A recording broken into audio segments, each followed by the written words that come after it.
Hello guys and gals, me Mutahar, spending a fine day today, gonna replay some Dead Space 1. But you know, ladies and gentlemen, before I get into the fun stuff, I really want to talk about some serious stuff with you, okay? Ladies and gentlemen, what would you do if a cop showed up to your house today, told you that you stole something and they had the evidence for it and they could track every single movement you had? Ladies and gentlemen, that is the actual story today. Somebody got falsely accused by the goddamn Gestapo. And it all had to do with the crazy surveillance shit that we are all allowing in our world, okay?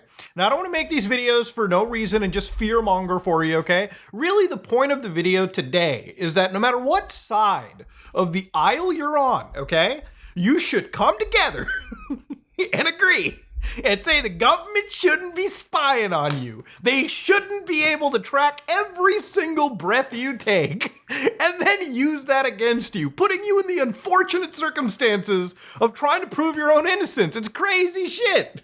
Now, back when I was a kid, there was this movie called Minority Report, and Minority Report was a pretty good movie, but basically it's this sci-fi movie. You know, Tom Cruise is the main character, and basically in the year 2054, they actually have the federal government putting together something called a pre-crime program. So basically they have these clairvoyant, like, precogs that can, like, see into the future and shit.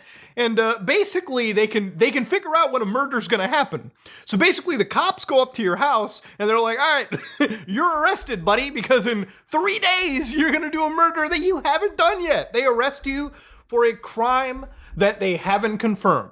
Now, in the movie, okay, the main character, Tom Cruise's character, who's like the police chief for this, ends up being fingered by the system.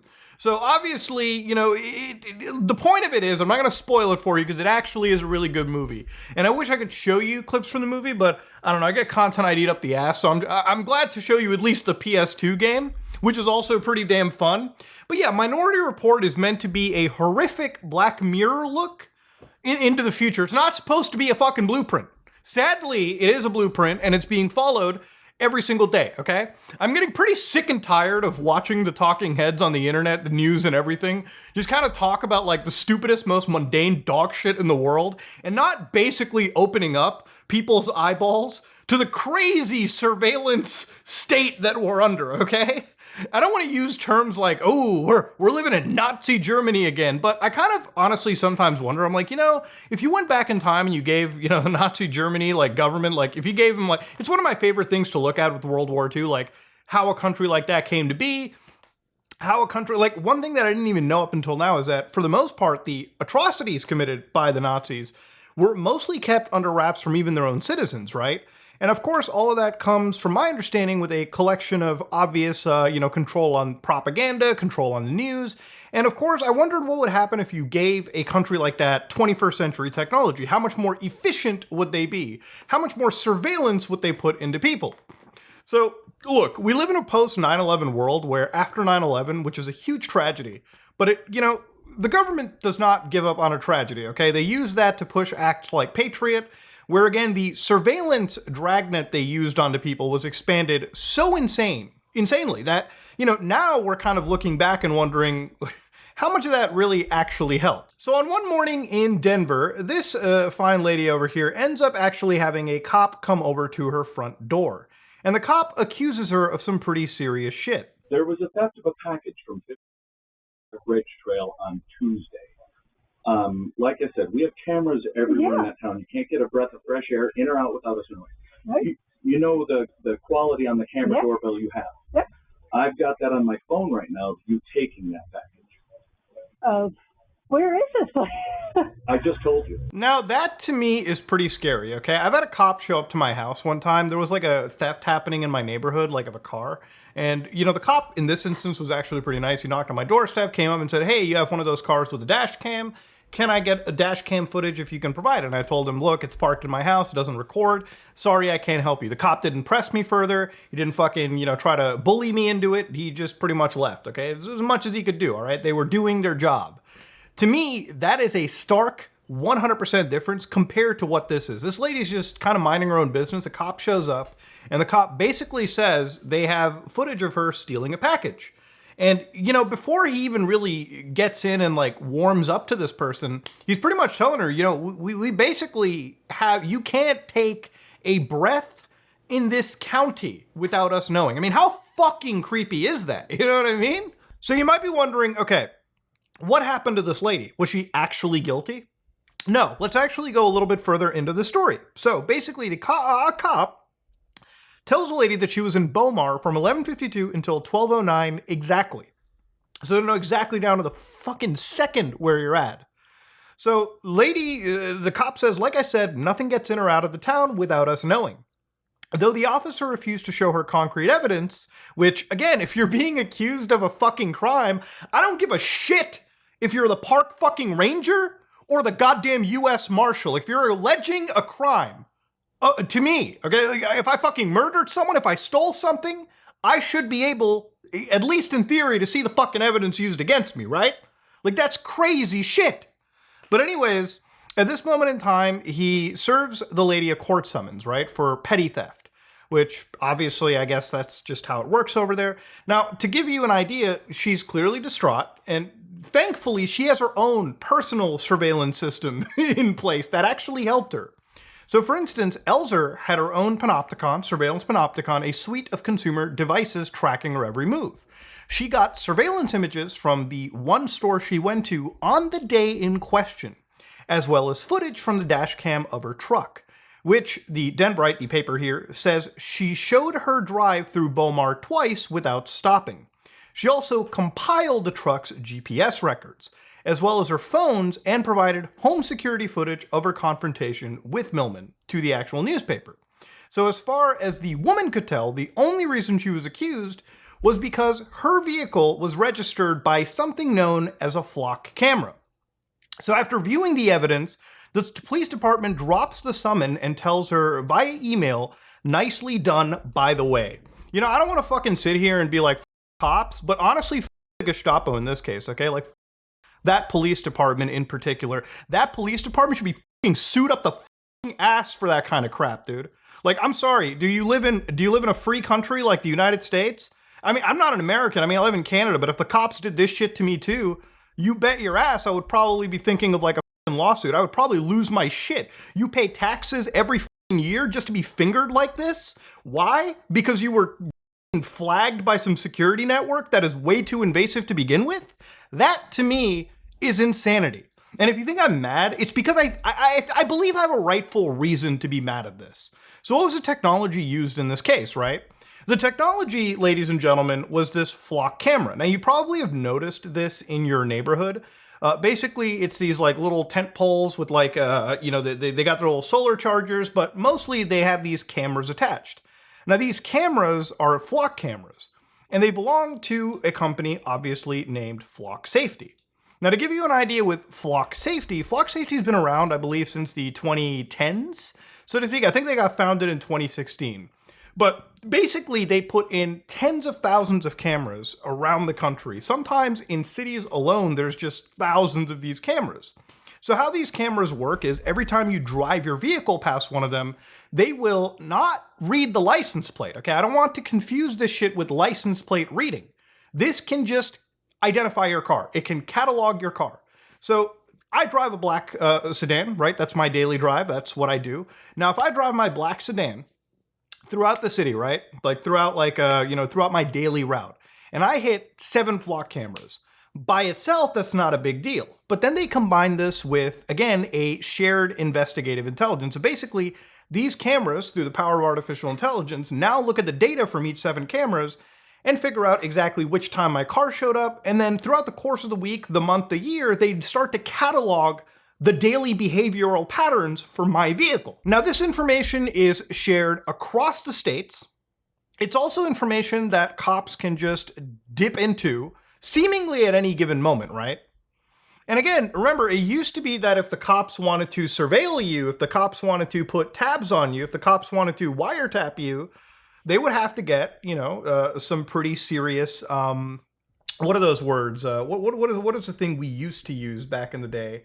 I believe it started with, it seems like such a long time ago. Warrants, you know? Like, you would figure that they would need, like, they would need some warrant, they would need some court-approved, like, order that allows them to look into or at least surveil somebody to this extent. But no, you can just work with private organizations that have set up these cameras and are now just basically cataloging for the city. You know, we've reached a fucking point where, you know, it used to be that the nation, right? Again, I'm not an American, but I feel like I really do appreciate the Constitution. I appreciate the checks and balances in the United States, right? In order, you know, when the Founding Fathers made the nation, they didn't want it to be a nation that became like the previous large nations of the world, right? Where, you know, eventually tyranny caught up, people's freedoms were slowly suppressed. There was a lot of checks and balances. That, you know, the Constitution wasn't written in a fucking day. You know, it wasn't even written in a week. It was written with several arguments and a lot of time. And when it comes to writing something, a framework like this, where, you know, people's individuals' rights are respected, and now slowly, you know, when it comes to how tyrannical a federal government wants to be, or just a provincial, or like the state, or your local city government, where again, if they want to track someone, if they want to spy on someone, if they want to peek into their life, you know, they can just work with a private company. They can literally commit, in my opinion, criminal acts like hacking people directly and get access to their information. What used to require warrants, what used to require, you know, actual orders for, you know, because you had to prove to a fucking judge why you wanted to do this to somebody, why you wanted to track someone down. Yes, it seems sometimes that it would, you know, it would hamper police efforts, but sometimes you have to find that fine balance between people's personal privacy and safety, and then not making sure that the police in the world are so strong that they can just dominate people. That video clip that we saw of that lady, she was being dominated to by a fucking cop on a power trip. That should not happen, okay? Cops work for you, not the other way around, okay? Simple as that. Anytime a cop gives you shit, remember your rights. Anytime a cop thinks that he can violate a warrant to look into your personal life, you tell them, okay? You lawyer the up, you tell them your rights, and you protect yourself. Otherwise, your country ends up ceding its power, you end up ceding whatever you have, and you turn into the shithole that people are running away from. That's the issue, okay?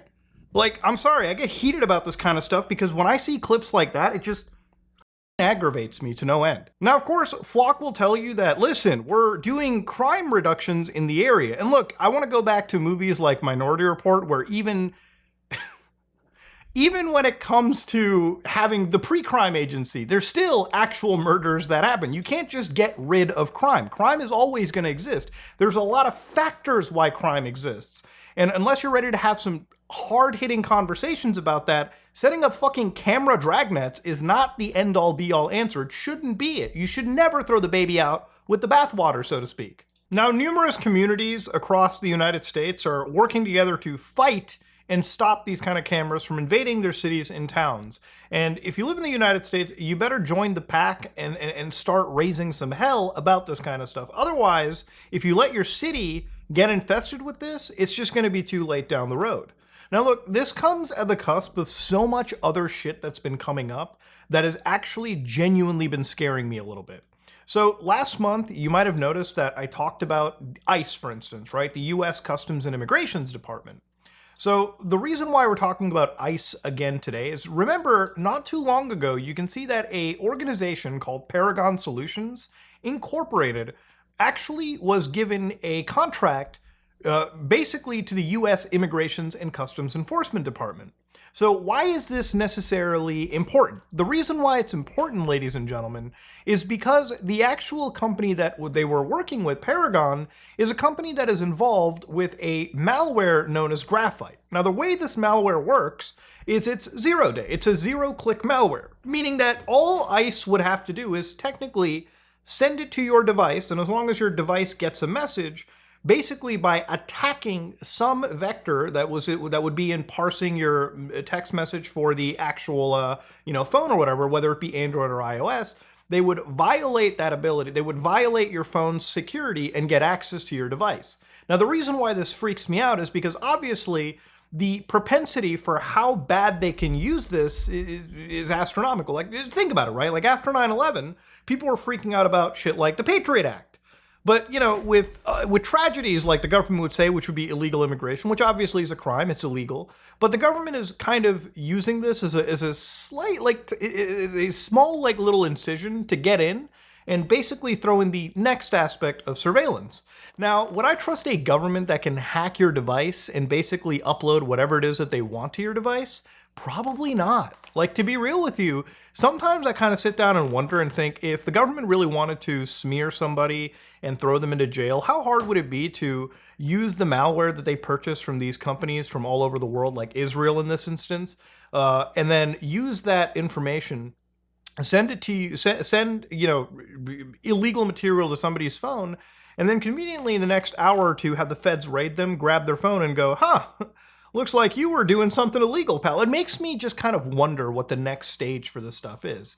Because really, with how crazy technical, like, infiltration has gotten, with how crazy hacking has gotten, and how brazen the government has gotten too, in just this year alone, it makes me wonder what the next stage is, right? What the next step for these people are. Remember, crime is only legal when it comes to the government, right? You have a government right now that is enriching themselves financially through the presidency, and this is just not just in the United States, but it's all over the world, okay? It's a tale as old as fucking time itself.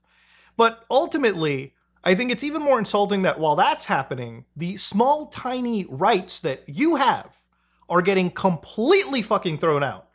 All right, and nobody seems to be wanting to fight against it. Nobody seems to be wanting to talk about this. You know, arguably the least insane thing was a government contract for something known as Signal Labs, which is where they do, again, social media monitoring, right? Where they use this tool, they use this toolkit to examine what people post on social media for things like threat monitoring, so to speak. Again, the surveillance apparatus is grown so significantly that Minority Report just seems unfortunately prophetic. One of the things that I saw from Louis Rossmann was actually a video where he talks about something that he saw in a high school classroom, where again, kids are being groomed, literally groomed into thinking that surveillance is okay. You know, they're looking at posters like, do good because it's right, not because you're on camera. Be the reason others feel safe. Not because you're on camera is super duper important. If you're a high schooler, you should never feel safe when anybody can just watch what you're doing. You should never be conditioned into thinking that this is okay behavior, okay? Because let me tell you something right now, back in the day, all right, there was huge hell to be raised about programs like PRISM, the surveillance network that existed. So don't fucking sit there and let the government basically gaslight you into thinking that this is okay. And again, in other cases, integrity means doing right even when no one's watching. But yeah, we are watching for safety. You know, it's crazy when you think about it, right? Like 1984, Big Brother is watching you and all that kind of crap. It's reality. And these children are being groomed into thinking that this is fucking okay. You have nothing to hide. Let everyone peek into your life. I mean, it's insane. You know, it's crazy that this is so normalized, and it's becoming, it's insane. You know, but ultimately, the only way to change it, ladies and gentlemen, is if you put in the effort to protest it, right? If this happens in Canada, I'll be protesting, obviously. I think any Canadian should. But if you're an American and this is happening in your country right now, land of the free, home of the brave, you should be brave enough to fight tyranny and stop this kind of shit, man. Because if you don't stop it now, then it becomes normalized in a generation, and then down the road, you know, who knows what the next fucking step is. Right? Like, it's crazy shit, you know? Nobody really wants to talk about this kind of stuff. I've noticed that all the talking heads are usually stuck on, like, stupid fucking culture war crap that I couldn't give a fuck. This is one of those things where no matter what side you're on, you should just sit down and be like, yeah, this is wrong. You know, this is all wrong. This is creepy. You know, no government should be allowed to fucking do this. No cop should be allowed to come up to your fucking doorstep and accuse you of a crime while telling you, yeah, by the way, you're on camera 24/7, 365, putting you in the unfortunate scenario of going out and trying to waste your day, waste your time, proving your innocence. And then the government, and then the police department's like, yeah, good job, buddy. Like, f you. All right, who the fuck do you think you are, man? Like, what the fuck? And, you know, people can sit and say, well, what if it stops a criminal? I don't care if it stops 100 criminals, to be honest with you. If it means 350 million people down the road end up being on the fucking Truman Show every day, you know? Like that's just where my mind is. Go back to regular police working, go back to actually doing your job. Go back to actually doing, you know, it's crazy. I don't even go to the cops to report something anymore because I know nothing's going to get done. But then these guys are going to sit down with like 50 million cameras. You know, it's crazy. I had a phone stolen one time on me. A phone, like somebody just grabbed my phone. I left it on a counter. I guess it's not really technically a theft. They ran with it. And the one time I go to the cops to report something stolen, the cameras don't work. Because the cop didn't want to fucking do their job that day. I don't know. Maybe it really was broken. But yeah, wild world we live in, man. If you like what you saw, please like, comment, and subscribe. Dislike it if you dislike it. I am out.